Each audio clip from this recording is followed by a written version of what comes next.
أهلا بكم أعزائي ومتابعي المشاهدين. شاب الثورة الملك تشارلز الثالث يشارك في احتفالات يوم الكومنولث بكنيسة ويستمنستر. شارك الملك تشارلز الثالث ملك بريطانيا وقرينته الملكة كاميليا اليوم الاثنين في مراسم الاحتفال السنوي بيوم الكومنولث التي أقيمت في كنيسة ويستمنستر بالعاصمة البريطانية لندن.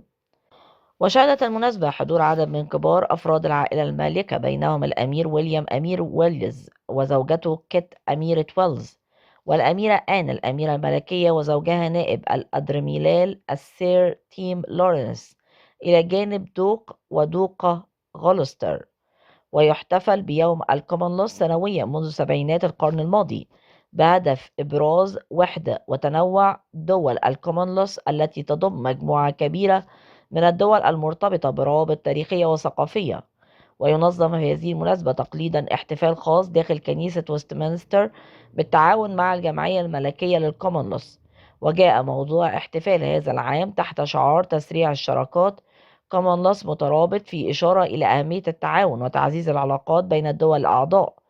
وترأس مراسم القداس عميد كنيسة ويستمنستر القس الدكتور ديفيد هويل، الذي أكد في كلمته أن المناسبة تمثل فرصة للاحتفاء بالحياة المشتركة بين شعوب الكومنولث وتعزيز قيم الاحترام المتبادل والالتزام بخدمة الآخرين.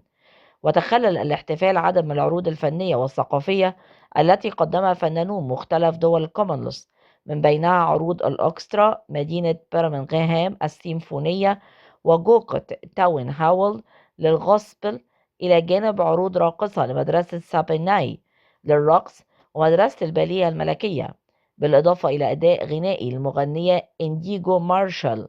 كما شاركت وزيرة المالية في دولة سامو مولوبولا أنا روسا ألي موليو بقراءة مقطع من رسالة القديس بولس إلى أهل روميا، بينما ألقت شاعرة الكومنولث سيلينا توستالا مارش قصيدة بعنوان كيف تصنع لحاف الكومنولث.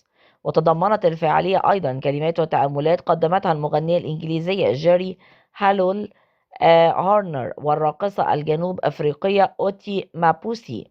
وضم الحضور نحو 1800 شخص، بينهم مفوضون ساميون وممثلون سياسيون من المملكة المتحدة ودول الكومنولث، إلى جانب قيادات دينية ورياضيين من دول المملكة المتحدة، فضلا عن طلاب وشباب من مختلف أنحاء البلاد.